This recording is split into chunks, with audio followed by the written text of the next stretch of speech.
amigas de Pernambuco e do Brasil. Estamos começando o programa Diálogo aqui na TV Nova Nordeste, sempre nesse horário, de segunda a sexta-feira, 13h. Hoje nós vamos falar sobre...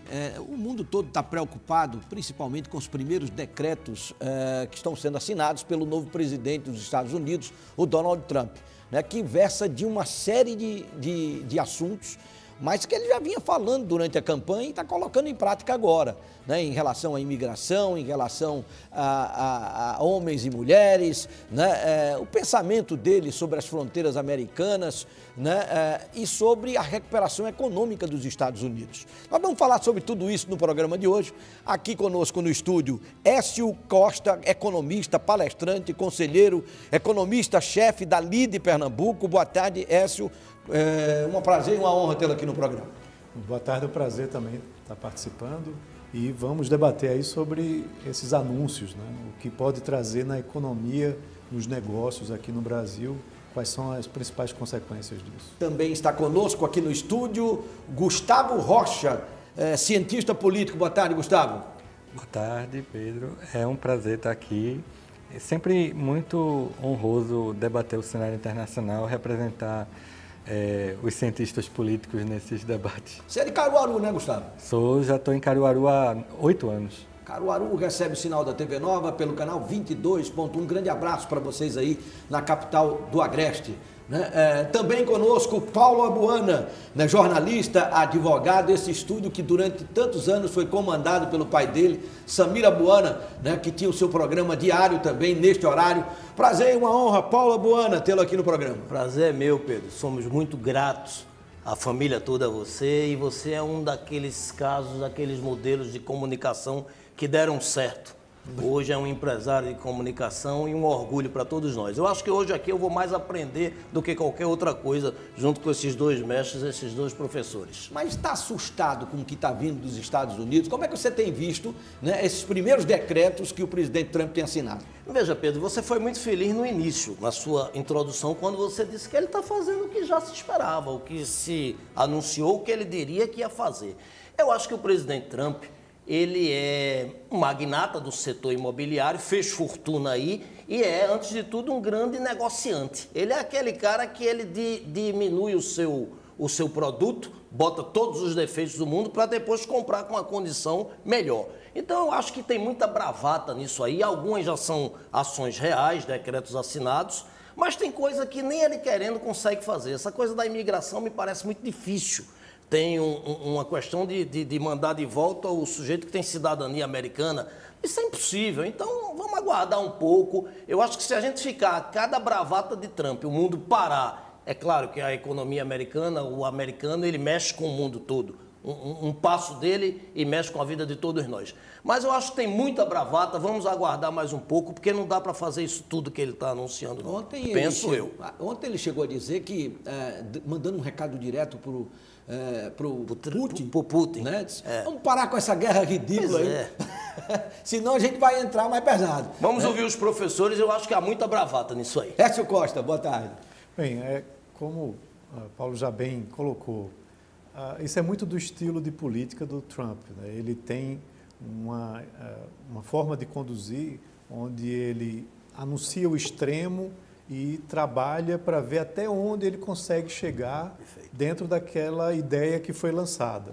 Nem sempre e provavelmente muitas das vezes não é exatamente o que ele quer também, mas ele quer algum meio termo, ele quer tirar algum benefício em cima disso. E aí ele tem tem tido certos resultados positivos em relação a isso. O público, o eleitor americano apostou muito nessa forma de conduzir a economia, conduzir a política americana, mas eu diria que até para acalmar um pouco a população e acalmar todos, o que foi anunciado e o que foi assinado até então em termos econômicos trouxe pouco impacto para a economia mundial e menos ainda para a economia brasileira. Tanto é que você olha o dólar ontem, por exemplo, o dólar fechou abaixo dos R$6. Em parte, o dólar estava pressionado até a posse de Trump por conta dos anúncios que vinham sendo feitos de aumento de tarifas com relação aos seus parceiros comerciais, em relação ao Brasil, em relação aos seus vizinhos, Canadá, México, China principalmente, mas ele não assinou nada ainda de relevante. Pode ser que mais à frente até assine, mas por enquanto isso não está acontecendo. Então isso não sendo colocado para frente aliviou as tensões e o dólar voltou a ceder. Claro, o dólar aqui no Brasil, né, tivemos uma forte desvalorização do real no ano passado, onde parte veio por conta disso, né, mas grande parte, na realidade, é um problema interno, de questões fiscais aqui, que a gente, se tiver espaço, pode comentar um pouco sobre isso, né? Mas, de todo jeito, o mercado já sentiu que, se ele for pôr em prática, vai levar algum tempo e talvez não seja tão forte quanto ele vinha anunciando.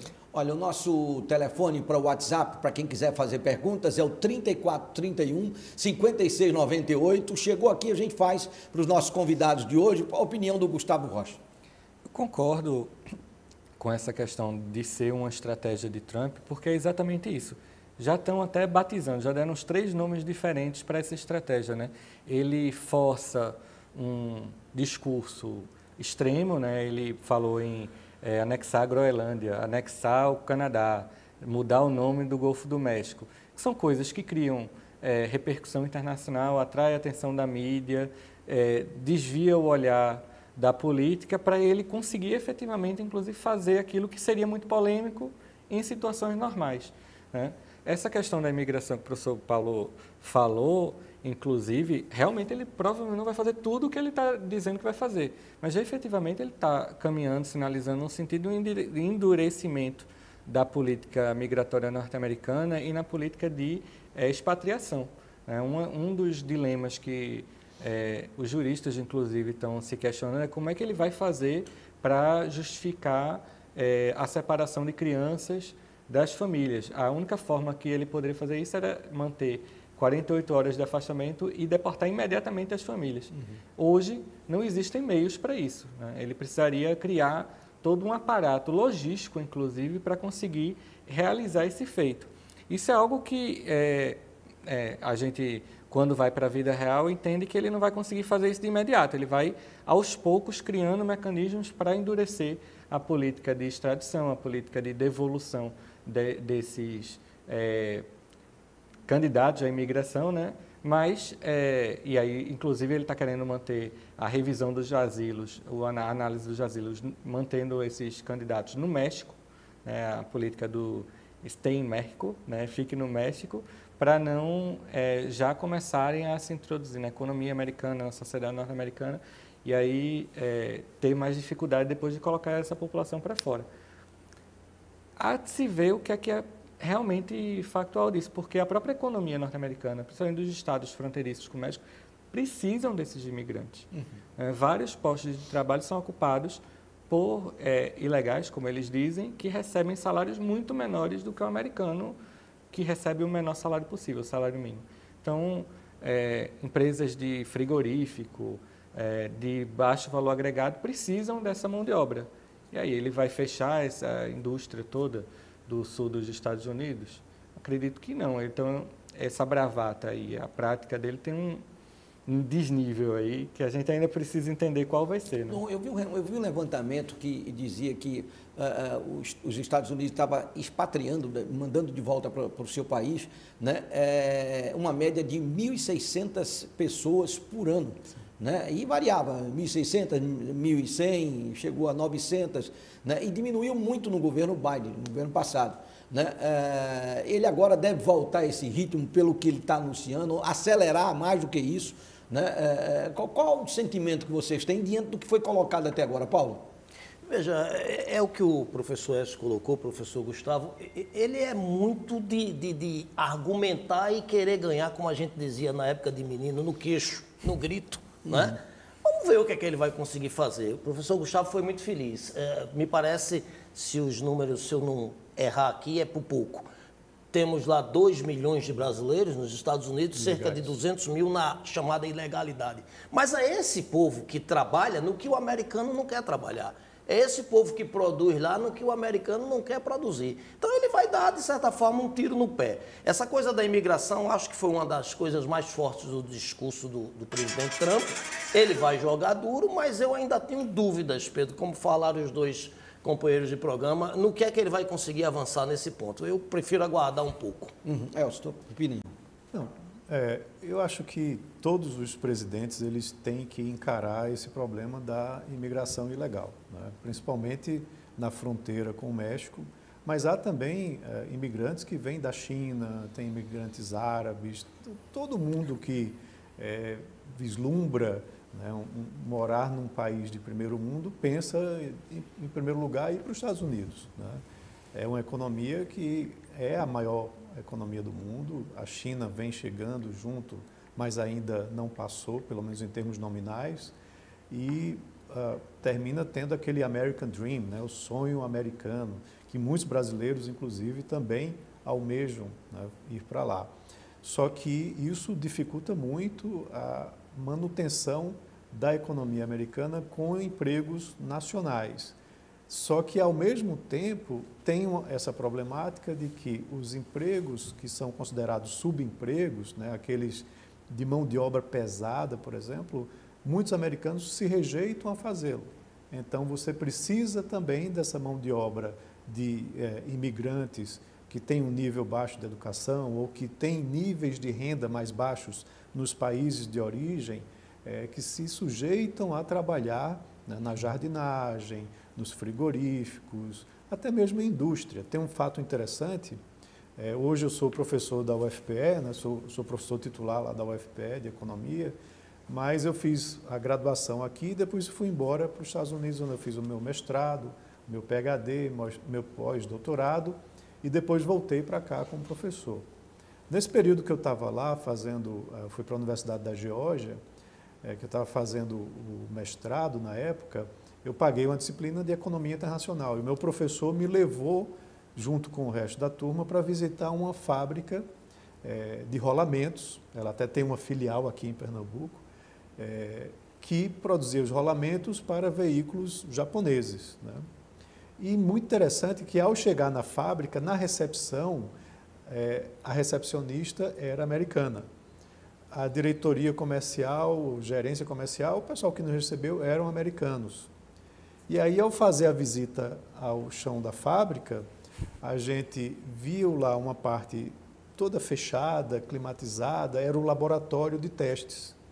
E a equipe que estava lá, altamente especializada, capacitada, era de japoneses, que lá dentro a gente só ouvia eles falando em japonês. Saindo de lá para ir para o chão da fábrica mesmo, onde estava sendo fabricadas as peças, já era um perfil completamente diferente, onde os trabalhadores eram latinos e a língua falada lá era o espanhol. Então, veja que os Estados Unidos têm essa diversidade, certo? Os Estados Unidos conseguem ser competitivo ao fazer esse tipo de liberalização, trazendo mão de obra capacitada, não capacitada, trazendo a indústria para fornecer, né, os componentes para outros segmentos da indústria dentro do próprio Estados Unidos e, com isso, crescer, né? Então, quando você começa a romper isso, fica muito difícil para que você consiga trazer o americano para fazer esse trabalho braçal, por exemplo, do chão de fábrica. E isso é muito difícil de você reverter. Então, essa termina sendo uma grande dificuldade para o próprio Trump colocar uma política como essa em prática. Tem perguntas aqui chegando pelo 34, 31, 56, 98. Né? Boa tarde, Pedro Paulo. Boa tarde a todos.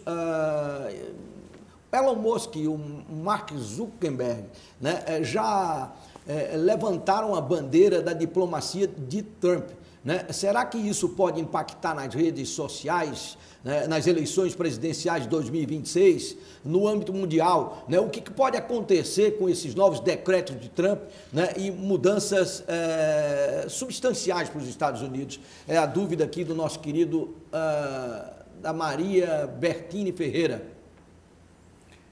Bom, ele já até falou sobre isso, o próprio Elon Musk.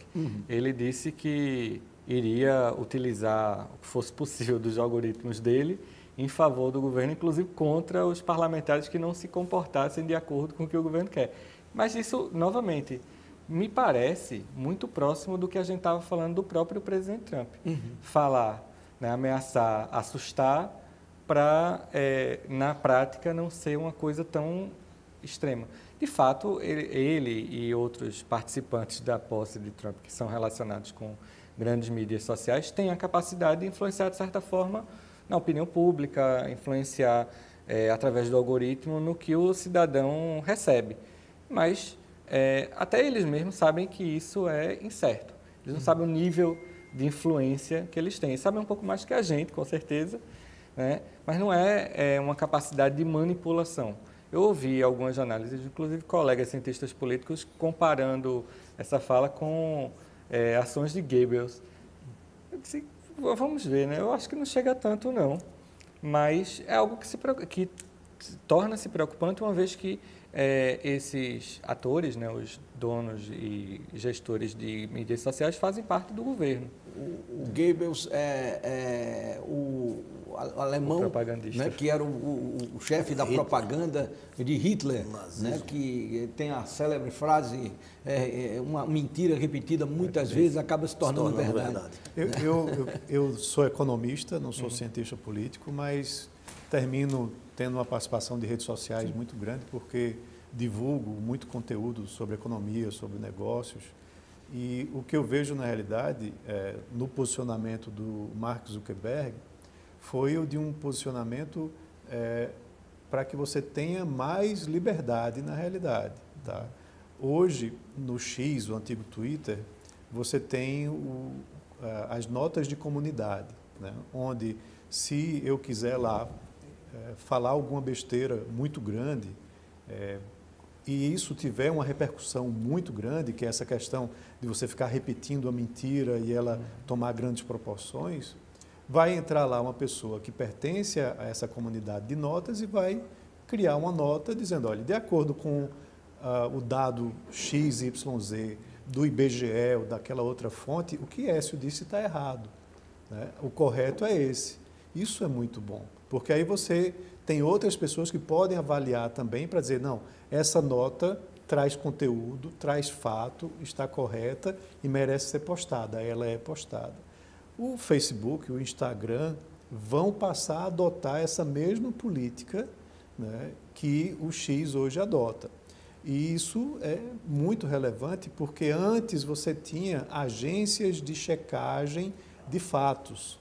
Só que essas agências de checagem de fatos que tem aqui no Brasil, elas terminam, às vezes, sendo viesadas. Né?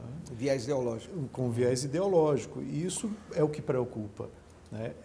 É muito difícil ser imparcial. Né? Você tem que ter realmente muitos dados que sejam corroborados, mas, por exemplo, a economia, a ciência política, são ciências sociais, elas não são ciências exatas. Né? Então, isso dificulta muito até o trabalho dessas agências de checagem de fatos. Mas já está a maior polêmica.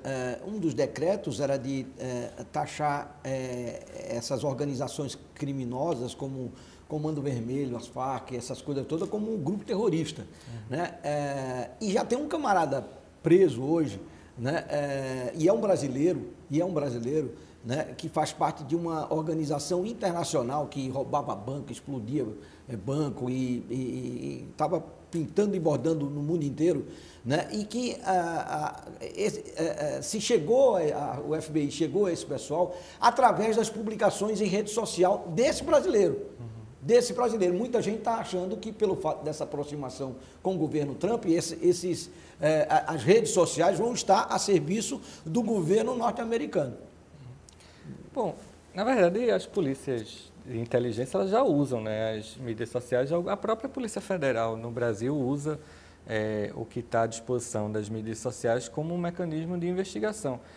Né? Mas, nesse caso, esse decreto do Trump ele tem um lado importante que é de mobilização institucional. Né? Ele, ao declarar essas organizações como organizações terroristas, organizações extremas, enfim, essas... Os cartéis, né, principalmente. Os cartéis. Os cartéis, principalmente do México, ele passa a ter um aparato estatal maior para lidar com a fronteira do México, lidar com o próprio Estado do México, né? Ele tem autorização para usar ferramentas que ele não teria antes, né? O próprio FBI passa a ter uma atuação maior. E aí é nesse sentido que ele fez esse decreto, né? Ele quer ter mais estratégias, mais alternativas para poder lidar, inclusive com a questão da imigração na fronteira do México, né? Porque, inclusive, há uma relação entre o cartel de drogas e os coiotes que levam esses imigrantes. Então, ao taxar de uma organização terrorista, ele pode identificar esses coiotes com muito mais facilidade. Nesse sentido, parece coerente com o que ele vem dizendo, não é nada fora da caixinha, né? Nada fora do que ele vem falando. Uhum. Paulo? Eu acho, Pedro, que por mais que a gente se insurja e discorde de algumas medidas dele, ele é coerente, ele está fazendo o que já se esperava. Agora, deixa eu tentar trazer um pouquinho para a minha área, para o campo jurídico, essa coisa das redes sociais. Ele tem quase a unanimidade, quase todos os grandões estão com ele. O professor Écio foi extremamente feliz quando explicou para a gente o que é que vai acontecer daqui para frente.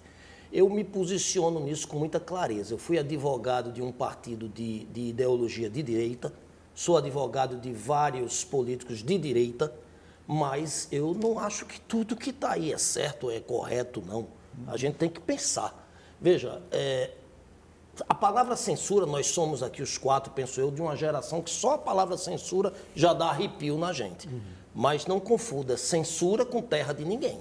Rede social não pode ser terra de ninguém.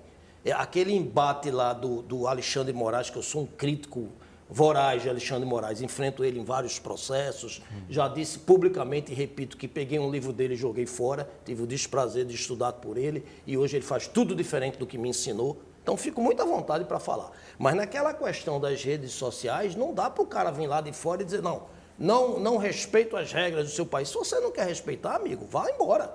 Aqui não é terra de ninguém. Porque na minha atividade, professor Écio, professor, o sujeito publica uma coisa e denigre contra a moral de Pedro Paulo, do professor. Tenho mecanismos legais para isso, vou entrar contra ele com indenização por danos morais, se cabível, danos materiais, vou pedir uma indenização, possivelmente vou ganhar direito de resposta, mas nunca que a repercussão é a mesma do que ele publicou. Então é preciso que se tenha certas regras e controle. A regra tem que ser clara, como dizia lá o Arnaldo, e controle disso. Não dá para ser terra de ninguém. E o que me deixa, de certa forma, assustado ou preocupado com essa coisa do Trump é que todos estão, mas muito firmes dentro do governo dele. Então, calma, alto lá, que as regras precisam ser seguidas. Não estou falando de censura. Agora, esse negócio de que todos estão juntos, estavam na posse, inclusive, do presidente Trump, né, já está gerando até cotovelada de um lado do outro, porque já tem uma verba para desenvolvimento da inteligência artificial, né, o Elon Musk já não gostou muito, né, enfim, né, nós vamos ter reflexo disso no Brasil. O Paulo coloca ali que tem que se respeitar o que é feito aqui, né? A regra do jogo aqui, né? E que a rede social não é terra de ninguém. Mas nós vamos ter reflexos no Brasil? Veja, aquelas principais empresas que estavam lá, elas tratam de vários segmentos econômicos, não é somente redes sociais. Google, né? Vai. Você tem comércio eletrônico, você tem fabricação de veículos, tem também lá de foguete espacial, tem de tudo que você imaginar. E se o Biden, a candidata do Biden tivesse sido eleita, a Kamala Harris, todos estariam juntos. Todos estariam lá também, porque são empresas multibilionárias que têm segmentos e interesses importantes na economia americana e mundial. Então, eu, por exemplo, não fiquei alarmado nem surpreso deles estarem presentes numa posse como essa. Alguns ali têm, inclusive, até mais aproximação com o Trump e outros menos. Mas todos estavam lá porque todos são atores relevantes da economia mundial. Tá? Isso, claro, gera muita repercussão, mas para quem vive o mundo dos negócios, acompanha isso, da economia, como eu disse, eu não vejo realmente algo muito surpreendente. Em termos de impactos aqui para a economia brasileira, aí tem vários pontos aí que a gente precisa discutir. Por exemplo, Se o Trump coloca uma barreira à importação, né, de produtos para a economia americana universal, né, pegando todos os países, isso vai ter um problema muito sério na economia americana de elevação de preços, que vai gerar aumento de inflação. Esse aumento de inflação vai fazer com que o Federal Reserve, que é o Banco Central americano, eleve as taxas de juros para combater o mal da inflação. E isso vai reduzir o crescimento econômico lá dos Estados Unidos e vai trazer impactos também no mundo todo. Porque uma vez que os Estados Unidos elevem as suas taxas de juros, os investidores internacionais vão migrar para os títulos americanos, que além de ser seguros, vão estar remunerando mais. Com isso, o mundo todo vai ter menos fluidez, menos liquidez de recursos e aí, consequentemente, vai ter que elevar também suas taxas de juros para poder concorrer com os títulos americanos. Ao fazer isso, a economia mundial também vai desacelerar. Então, isso é um impacto preocupante que o próprio Trump, com certeza, tem conhecimento disso. Tanto é que não foi logo de cara impondo aquela quantidade de tarifas de importação que ele dizia que ia colocar. Agora, por exemplo, o Brasil, via BRICS, vinha discutindo um programa de desdolarização das suas relações comerciais. Ele discutia mudar os contratos comerciais entre o Brasil e China, por exemplo, para ao invés de utilizar o dólar, que é uma moeda veículo, como é chamada, que é mundialmente aceita, usar a moeda chinesa, né, ou criar alguma outra moeda. Então, Trump já, na sua assinatura lá de decretos, e antes também, ele já disse, olha, se o BRICS resolver desdolarizar, nós vamos aplicar uma tarifa de 100% sobre todas as importações que vierem do BRICS. Então, isso daí é uma ameaça que gera consequências caso, né, o BRICS resolva seguir adiante com uma política como essa.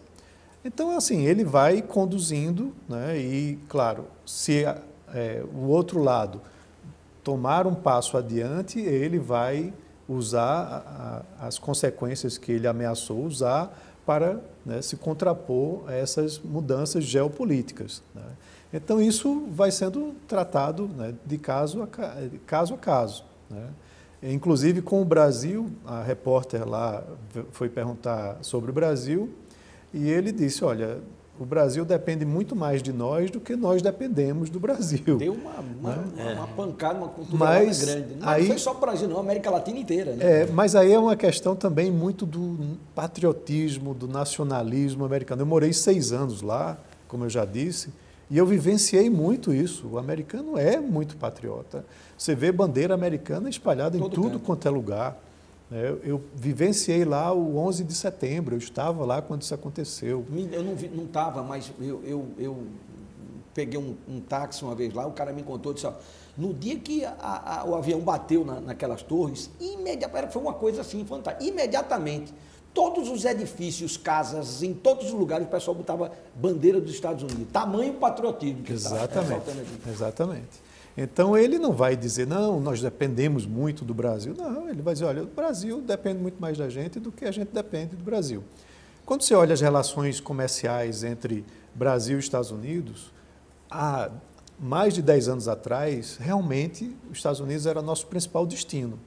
Já não é mais. A China hoje, em 2024, a China teve 35% das exportações brasileiras. E avança. Vem aumentando, o que é algo ruim também, porque você não pode concentrar as exportações num único país, você tem que diversificar. Os Estados Unidos cresceram muito ano passado, porque a China até teve uma certa desaceleração por conta dos preços internacionais de commodities. Mas os Estados Unidos hoje é o segundo, terceiro, fica disputando com a União Europeia, né, como um bloco, como um destino para as exportações brasileiras, mas ainda é bastante relevante, né? E nós exportamos até mais bens industrializados para os Estados Unidos do que para a China. Então, para a indústria brasileira, ter relações comerciais com os Estados Unidos é muito importante. Mas a gente não pode se prender só a isso também, a gente tem que avançar com o acordo Mercosul-União Europeia, por exemplo, para que ele realmente seja efetivado e a gente consiga ter acesso ao mercado europeu com diferenças de tarifas, né? Ou seja, tarifas mais amenas. Tem que olhar o Mercosul, tem que olhar a Ásia, não só a China, tem que olhar para a África e, claro, também manter relações boas lá com os Estados Unidos para que continue sendo um mercado para as exportações brasileiras. Não dá para ficar só olhando ou China ou Estados Unidos e pela ideologia partidária que seja, eu prefiro um ou prefiro outro. Não, você tem que ser amigo de todos e tem que fazer comércio com todos dentro daquilo que você é bom em produzir. E pelo menos, professor, nesse primeiro momento, o presidente Lula, quando fez aquela reunião dos ministros, no dia da posse de Trump, gerou o discurso dele nessa linha, nesse centro. Não quero briga com eles e acho que o professor foi muito feliz, que isso é uma aula que ele acabou de dar para a gente. Americano interessa para a gente comprar e vender? Sim. Vai ficar tudo na mão dele do chinês? Não. Diversifica isso e vamos conviver com ele, Pedro. Ele se elegeu com esse discurso, é o que o povo americano gosta, ele é assim. E a gente vai ter que aprender a conviver com esse cidadão. O Ivan Lima dá boa tarde a todos. Paula Buana, parabéns por ser filho do maior radialista que o rádio pernambucano já teve, né? E que deixou muita saudade em todos nós. Também grande apresentador de televisão, um gênio, Samira Buana, né?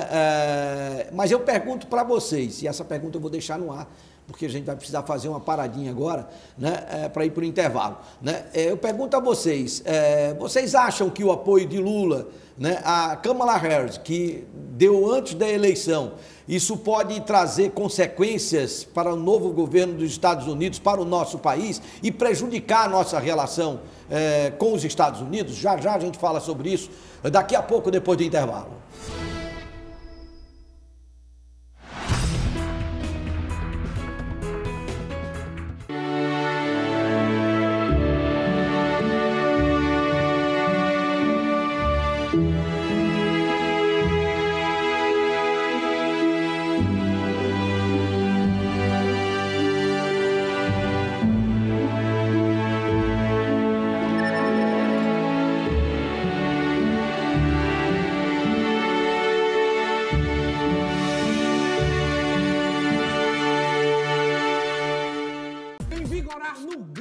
O Grau é a maior rede de ensino técnico e profissionalizante do Brasil.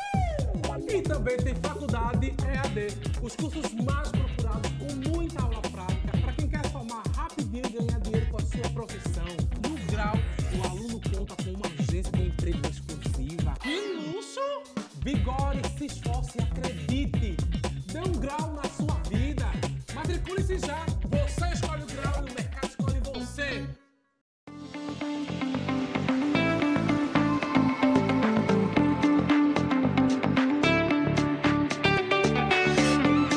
O verão chegou e aqui na Detel você aproveita o sol e se diverte com a ultra velocidade que conecta você ao que mais gosta.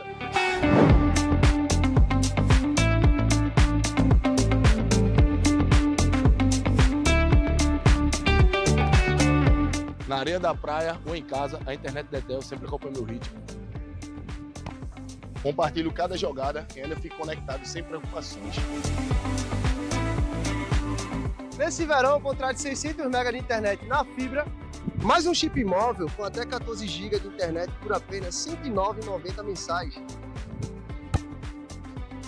Mas se você é uma daquelas pessoas que precisa de mais internet, também temos um plano de 1 GB na fibra, mais um chip móvel por apenas R$ 129,90. Vem para Detel. Conexão rápida para compartilhar e aproveitar cada momento. E condições incríveis para curtir o melhor do verão. Quer ficar na vibe do verão? Contrata a melhor conexão. Tradição, qualidade, inovação. Vem pro CVI. Mais de 43 anos educando. Salas climatizadas, laboratórios, quadra poliesportiva, auditório do ensino infantil, fundamental e médio. 99928-2745. Matrículas abertas. Venha fazer parte da nossa família CVI. O que você costuma fazer de segunda a sexta às 9 da noite? Às 21 horas eu geralmente vou dormir. Às vezes vou dormir, às vezes vou pra televisão. Assisto novela, não tem outra coisa pra ver. Tenho que ver sim! As informações de Pernambuco na tela da Rede Nova Nordeste. Um repórter de nossas notícias. Eu acho interessante, porque nesse horário a gente não tem. Porque é um horário que a gente tem um tempo. Então eu espero por você, para lhe informar com seriedade e descontração no Nova Geral. Nova Geral.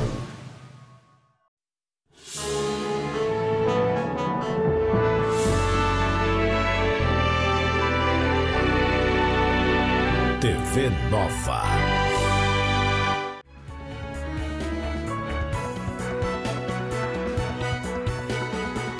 Estamos de volta com o nosso diálogo aqui na TV Nova Nordeste. Deixei a pergunta, o apoio de Lula, né, a Kamala Harris na eleição, durante o período da eleição, vai trazer desconforto ao Brasil, né? Nós vamos ser prejudicados na nossa relação com os Estados Unidos? É a dúvida do nosso Ivan Lima. Começo por quem? Vamos começar aqui pelo doutor Écio.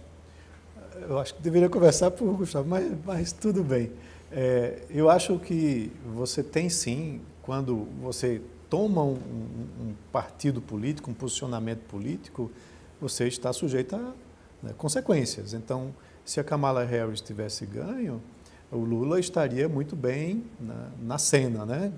Porém, quem ganhou foi o Trump. Então, ele politicamente tende a sofrer consequências com relação a isso. Economicamente, aí você tem questões já mais difíceis de serem previstas, porque há relações econômicas que não têm partido político, né? São relações puramente de negócios. Então, os Estados Unidos têm muito isso também. Entra democrata, sai republicano, entra republicano, sai democrata, e os negócios lá continuam crescendo. É uma economia pujante que, se tiver relações comerciais importantes, interessantes com o Brasil ou qualquer outro país, isso tende a se manter. Mas veja que quando o Trump começa a fazer anúncios em relação, por exemplo, às multinacionais americanas, se elas sofrerem, né, problemas de impostos e problemas jurídicos por outras nações, ele disse que vai defender os interesses dessas multinacionais americanas. Então, ele pode direcionar essa forma de atuação para um país que tem um presidente que não é alinhado, né, primeiro, do que para outros. Então, é tudo muito, muito complexo. A gente vive um xadrez aí mais, diria assim, mais interessante de se ver jogar quando tem um Trump, né, do que quando se tinha, por exemplo, o Biden. Gustavo. Bom, de fato é um sincericídio, né? Um chefe de Estado, ele não pode, assim como o anterior, manifestar posição em relação à eleição do país. O próprio Lula já disse que isso não era prudente, né?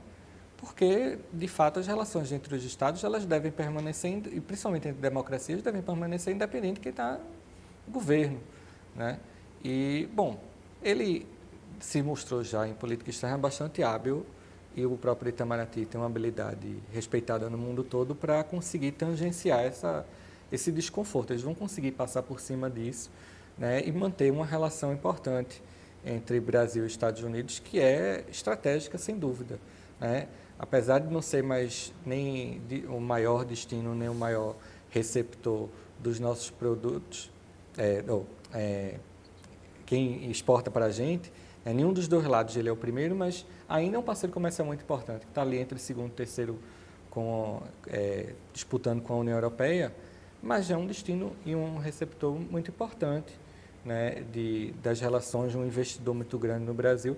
Certamente nem eles têm interesse que a relação com o Brasil piore, nem a gente, né? Então, isso vai ser corrigido, apesar de rusgas, né, que vão acontecer.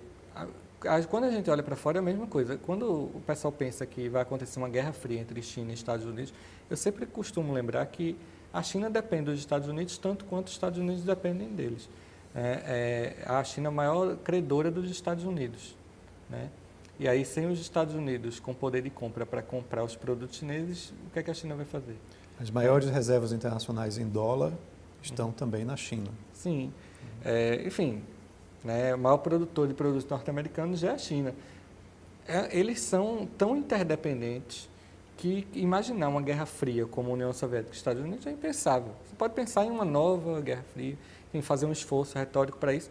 De fato, as relações comerciais não vão deixar, as relações de investimento não vão deixar de existir, nem vão deixar de crescer. Eles são dependentes mutuamente.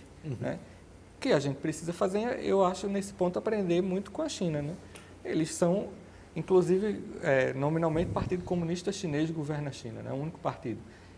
E eles não, nem por isso escolhem lado na eleição dos Estados Unidos. Eu não vi nenhum membro do Partido Comunista dizendo que apoiava o Bernie Sanders, por exemplo, nas prévias dos democratas, que é o mais à esquerda da política norte-americana, ou a Ocasio-Cortez. Eles simplesmente não se manifestam. Eles vão manter relações pragmáticas com qualquer um dos presidentes que estiverem. Eu acredito, apesar da fala infeliz, que Lula fará o mesmo, né? Porque, historicamente, ele defende uma forma de política externa que é da diversificação, da manutenção, a melhoria das relações, porque é do interesse do país. E aí não é o interesse privado do presidente da República ou de uma empresa ou outra, é do país inteiro. A gente precisa que essa relação ela seja profícua. Então, nesse sentido, as tensões são evitadas. Paulo. O Pedro, deixa eu primeiro agradecer, Ivan. Um abraço, viu, Ivan? Obrigado aí pelas palavras. E a pergunta dele foi se o posicionamento de Lula pode interferir para a gente. Os dois professores já deram uma aula aqui, sobra pouco para que eu possa falar sobre isso. Veja, eu espero que não, né? Espero que não interfira, espero que o presidente guarde, como disse o professor Gustavo, esse sincericídio dele para ele, porque enquanto mexer só com ele, está ótimo. Quando mexer com o país é muito ruim para a gente. Aliás, o presidente Lula, quando fica calado, é uma beleza, porque ele diz cada uma e não era diferente com o ex-presidente também, Bolsonaro. A gente está vivendo um momento político. Marco Maciel dizia uma coisa interessante, Pedro, que o homem público ele deve falar o mínimo possível para que quando ele fale seja relevante, gere até uma expectativa por essa fala dele. E hoje o que a gente tem visto é um negócio terrível, inclusive do presidente Trump, que é o rei da inabilidade com esse sincericídio dele. Vamos torcer que não, né? Como foi dito aqui, explicado pelo professor, o Brasil tem negócio com ele indo e vindo, e se isso acontecer é muito ruim para a gente. Que os bombeiros de plantão cheguem junto do presidente Lula, tentem marcar já uma agenda para ele visitar os Estados Unidos e deixar essa coisa num campo da normalidade, que é o que a gente precisa. Mais uma pergunta aqui chegando pelo 34, 31, 56, 98. Pergunta do Abraão. Disse, excelente o debate de hoje, Pedro. E com essa equipe deixa a gente ainda mais esclarecido. Parabéns ao doutor Paulo Abuana Feliz Rebelo. É o Abraão Couto, lá de Paulista, que está assistindo o programa. Abraão, muito obrigado. O secretário de Estado americano, novo, né, já disse que uma das intenções do governo Trump é unificar, né, o sentimento de toda a América Latina, tal qual hoje é lá na Rússia, perto da Rússia ali, você tem um sentimento, à exceção de alguns países, né, mas ele vai tentar isso. E está todo mundo com medo. Ontem eu vi o Maduro, o presidente da Venezuela, numa toca, né, já preparado para a guerra, tudo cheio de militar do lado. Né? O clima é de muita tensão na Venezuela. Né? Devemos nos preocupar com isso, na opinião de vocês? Em relação a quê, Pedro? Essa tensão... Essa tensão na América Latina, né? A questão do Panamá, a questão do México. Veja, eu tenho sido muito criticado, professor S., professor Gustavo, por atuar profissionalmente num partido de ideologia de direita, ter alguns posicionamentos que divergem do que alguns pensam. Veja, o presidente Trump dizer que vai tomar a Groenlândia, vai invadir não sei o quê.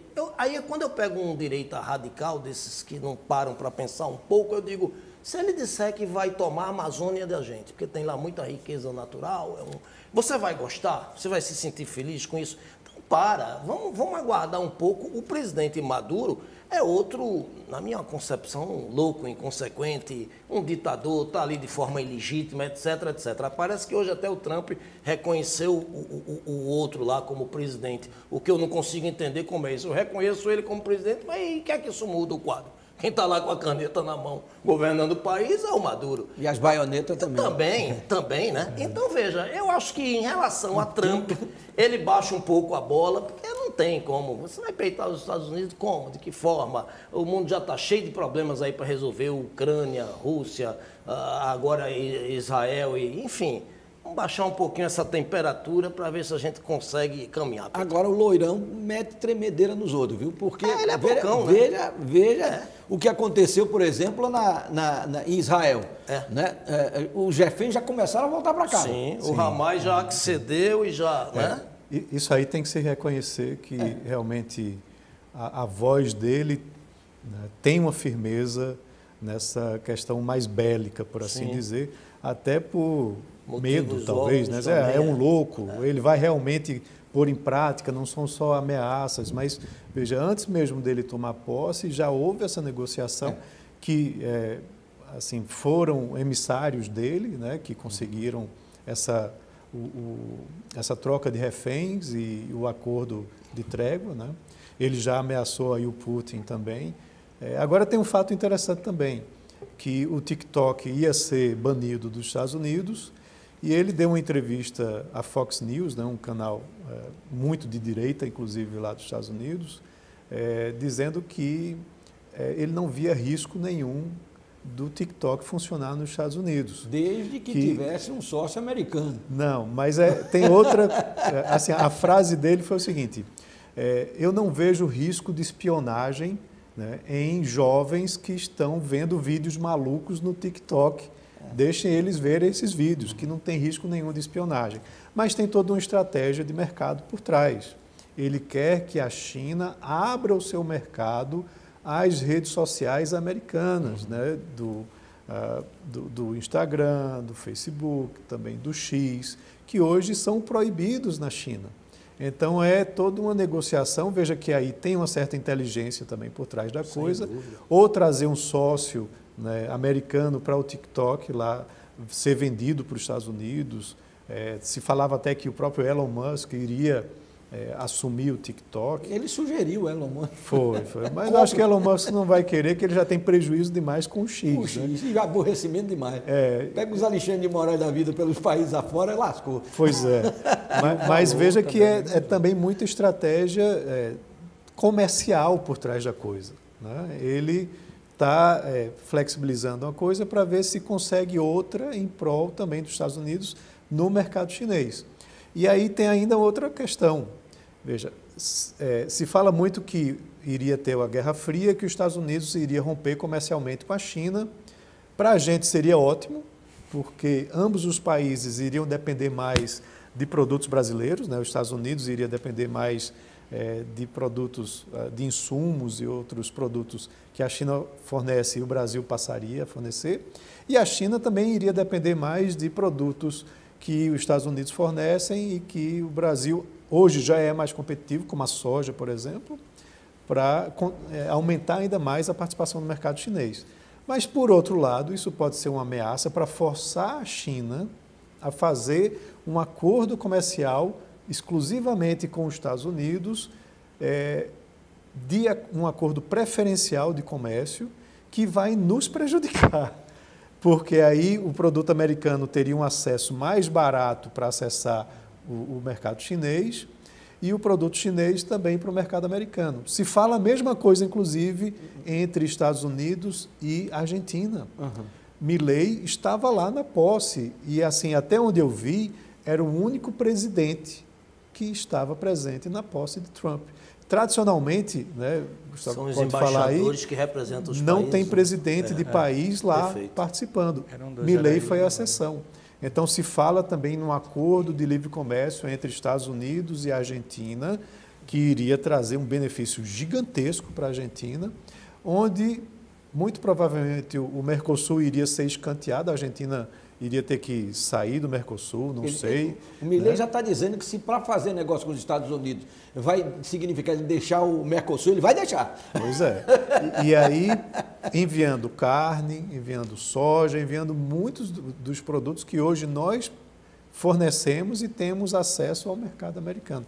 Então, veja que tudo pode ter, é um tabuleiro de xadrez aí muito interessante, que pode trazer consequências positivas para o Brasil, mas pode também trazer consequências negativas a depender de como a diplomacia, de como a negociação comercial acontece entre os Estados Unidos e esses países. O Brasil não pode ficar de fora. Sem tirar seu raciocínio, a gente tem uma situação mais clara disso dentro de 90 dias, não?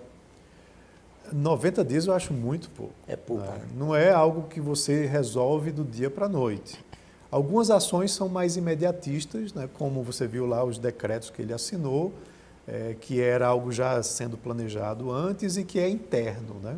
Mas quando envolve as negociações internacionais com outros países, você tem que ter uma contraparte aceitando, às vezes rodando dentro do seu próprio parlamento, do seu congresso, para depois voltar. Então, é algo que se constrói, né?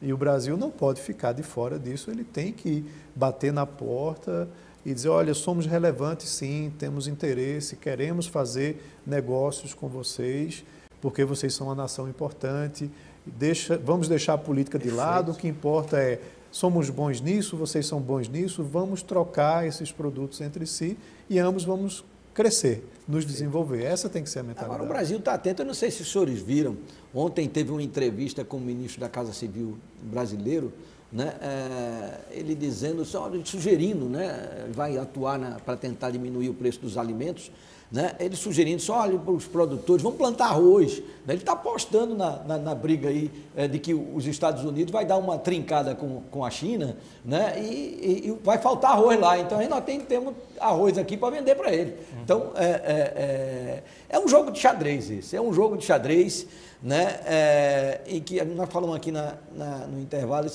tem que esconder um pouquinho o Celso Amorim, né, e deixar a chancelaria brasileira trabalhar mais. Vamos no intervalo, daqui a pouco a gente volta, sai daí não.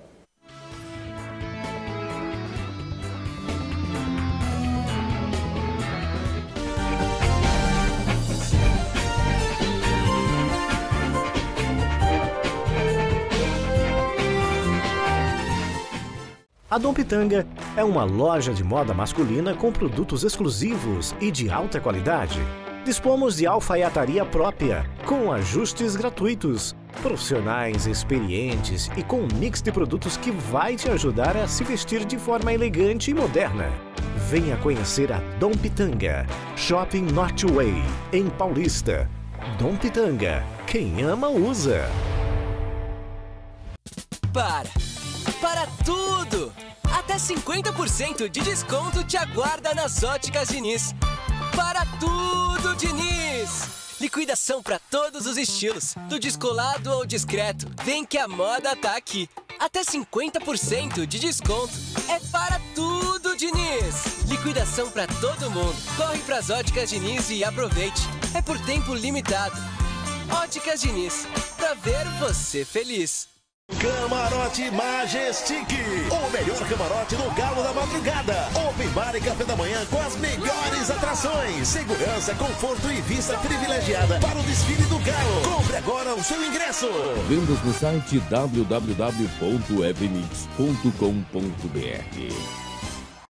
Olá, tudo bem com você? Estou passando para avisar que a gente tem um encontro todos os dias, 2 horas da tarde, aqui na tela da TV Nova. Pois é, o nosso programa Que Bom Te Ver, nosso programa diário, sempre com muita novidade, muita informação, música, olha, quadros maravilhosos e é lógico que você não vai perder. Então, estou te esperando de segunda a sexta, 2 horas da tarde, aqui na TV Nova Nordeste.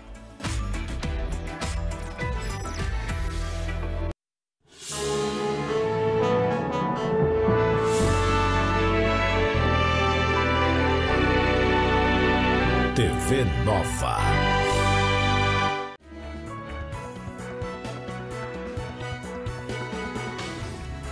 Estamos de volta com o nosso diálogo hoje aqui recebendo o economista, palestrante, conselheiro e economista-chefe da LIDE Pernambuco, Écio Costa, né? Também Gustavo Rocha, cientista político, Paula Buana, jornalista e advogado, né? Agradecendo a participação de todos aqui pela rede social, nós estamos falando hoje sobre o impacto do governo Donald Trump no Brasil e no mundo, né? Vamos falar de quê agora, nessa rodada? Está faltando pouquinho tempo para a gente encerrar o programa. Tem uma pessoa aqui parabenizando também. Excelente debate, Pedro. Uma equipe que deixa a gente bem esclarecido por esses pontos que foram levantados aí. Só que foram muitos decretos, quase 80. Não dá para debater num programa só. Isso é verdade, não dá não. Abraço ao Paulo Abuana, tá mandando aqui. É o Abraão Couto, lá de Paulista, que voltou a falar aqui. Né? Continue ligando pelo 34 31 56 98. Eu estou enrolando aqui um pouquinho para dizer o seguinte: a gente só tem 3 minutinhos, dá tempo. Dá tempo de uma rodadinha final, né? Para as considerações finais dos nossos convidados de hoje, né? E agradecendo, é claro, a presença de todos aqui. Eu vou começar pelo Gustavo Rocha, que falou por último. Vamos lá, Gustavo. Bom, considerando que são poucos minutos, né? Eu acredito que o mundo está passando por uma fase de reajuste, né? Então, todo reajuste ele traz alguns incômodos.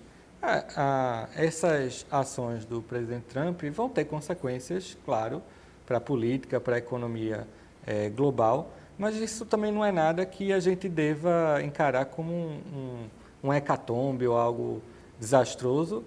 As coisas vão se ajustar, a gente provavelmente vai entender o que essas 80 medidas significam em alguns meses, e aí a gente consegue entender aquilo que o Brasil vai ter de oportunidades e de desafios. O Brasil e os outros países do mundo idem, né? Então, eu acho que existe uma tensão e é importante que a gente fique preocupado, mas a gente não precisa achar que o mundo está acabando. A maior preocupação que a gente tem que ter é conosco mesmo, a gente tem que se preocupar com a nossa economia, com a nossa política, com a nossa democracia, né, para que a gente consiga lidar com esses desafios de forma saudável. Quando ele fala tão duro, né, e com esses decretos que arregalam os olhos do mundo inteiro, né, ele está falando para o público interno americano ou ele está falando para o público externo? Ambos. Né, ele está sinalizando para o próprio eleitorado, né, e ele está, ao mesmo tempo, dando recados para a comunidade internacional para conseguir ganhos para a estratégia dele. Né? Isso é fato. Né? Ele está, ao mesmo tempo, fazendo as duas sinalizações. Isso faz parte daquilo que a gente está falando, do teatro dele, né? Do teatro de operações, para usar um termo da estratégia. Ok, né? Mas, como a gente vinha dizendo anteriormente, muito disso é jogo de cena para conseguir... inclusive, a própria rivalidade dele com o Biden ficou muito claro que tem muito de jogo de cena. O Biden abriu espaço para o Trump participar de negociações, participar de ações do governo enquanto havia transição. Exatamente, a própria questão de Israel e o Hamas, né? E ele fez isso, eu até ressaltei outro dia, que foi extremamente democrático de Biden, a forma como ele fez. Ele deu acesso a tudo. Né? Ele podia não ter dado acesso a tudo, ele se beneficiou também disso, né? De ter dado esse acesso. Né? Eu sempre acho que, por mais defeituosa que seja a democracia, ela é o menos pior dos regimes, né? Para citar uma frase que é atribuída ao Churchill. Não era bem dele, não, mas foi atribuída a ele. Né? Quando a gente tem um sistema que é tão falho, mas é o único que a gente conhece que funciona bem, né? Para todos os aspectos, a gente tem que zelar por ele e melhorar sempre. Os Estados Unidos está nesse processo também. Apesar de ser a mais famosa democracia do mundo, tem muito o que corrigir, inclusive no processo eleitoral, né? A gente olha o processo eleitoral e vai ser democracia. O Paulo Abuana, tem um aspecto curioso que tanto Kamala Harris como o Biden estavam presentes no dia da posse de Trump, né? E ele falava, o Trump no discurso falava uma coisa, o povo batia palma. Eles dois quietos lá. Ele falava de novo, o povo... Só no momento que se falou na liberação dos reféns, aí os dois levantaram e bateram palma para Trump também. Você vê reconhecimento, né? O fortalecimento da democracia americana. Todos os ex-presidentes vivos estavam lá. Clinton, né? Todos os ex-presidentes vivos estavam lá. Pedro, obrigado por me dar essa oportunidade de aprender. Uma honra participar do programa com os dois professores. Infelizmente, o tempo passa muito rápido quando o programa é bom, né? Mas veja, o que é que eu diria para a gente finalizar?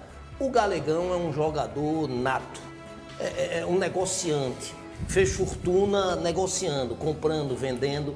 Então, ele tem a parte dele teatral, a parte dele de blefe, é um jogador.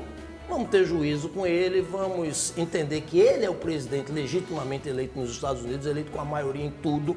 Então, é esse homem que a gente vai ter que conviver. O professor Edson foi muito feliz quando explicou para a gente o que a gente compra, o que a gente vende, a importância do americano para o Brasil. Então engole aquele sapo, que aquilo é de uma deselegância tremenda, né? Eu não preciso do Brasil, eles é que precisam da gente. Mas isso é dele, é o jeito de ser dele. Juízo, presidente Lula, a equipe, vamos lá para os Estados Unidos fazer negócio com eles. Écio Costa. Foi um prazer estar participando aqui, Pedro. Agradeço o convite e o debate também. Na verdade, foi mais uma troca de ideias, né?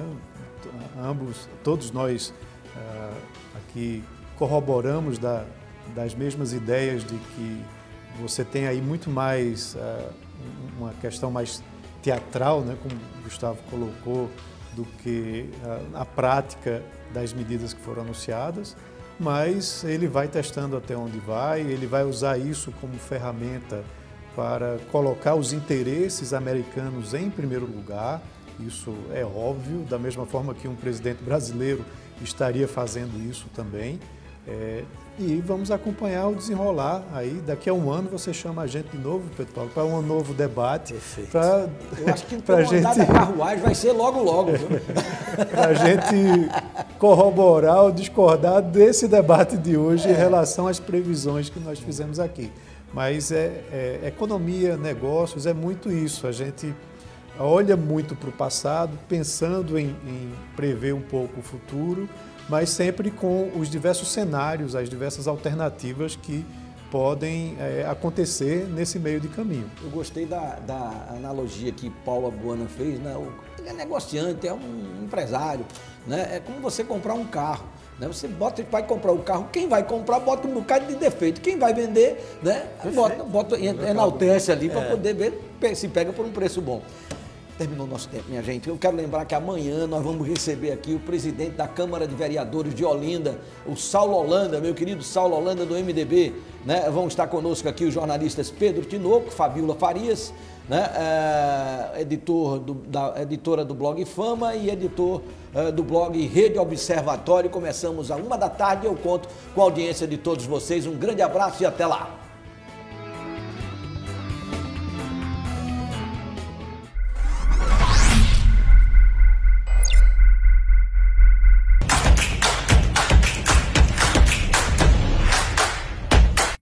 Que bom te ver! Apoio Colégio Elo. Você preparado.